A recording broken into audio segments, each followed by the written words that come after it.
tula at sanaysay ng ating mga chikiting.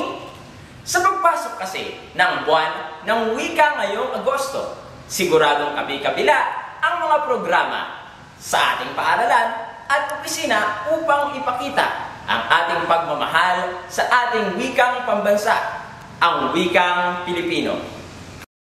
Ang wikang Pilipino ay isang kalipunan ng napakaraming wika.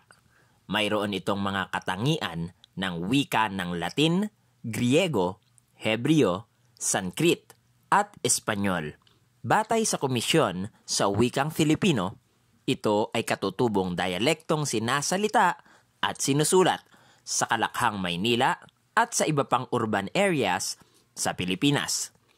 Sa ilalim ng pamumuno ni Pangulong Manuel Quezon, naitayo ang Surian ng Wikang Pambansa na may layuning gumawa ng pambansang wika para sa mga Pilipino.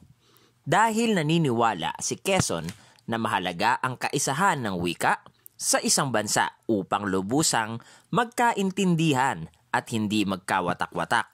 Idineklara ni Quezon sa pamamagitan ng pagsasahimpapawid sa radyo na wikang Filipino ang magiging pambansang wika ng Pilipinas sa bisa ng Executive Order Number 134 na inilabas noong Disyembre 30, 1937. Iniutos din ni Quezon noong Hunyo 1940 na ituro ito bilang asignatura sa mga paaralan sa buong bansa. At hindi lingid sa atin na ang wikang Tagalog ang itinuturing na batayan ng wikang Filipino. Ang Tagalog lang naman kasi ang wikang sinasalita ng nasa 23% ng populasyon sa Pilipinas. Bakit nga ba tuwing Agosto natin ginugunita ang buwan ng wika?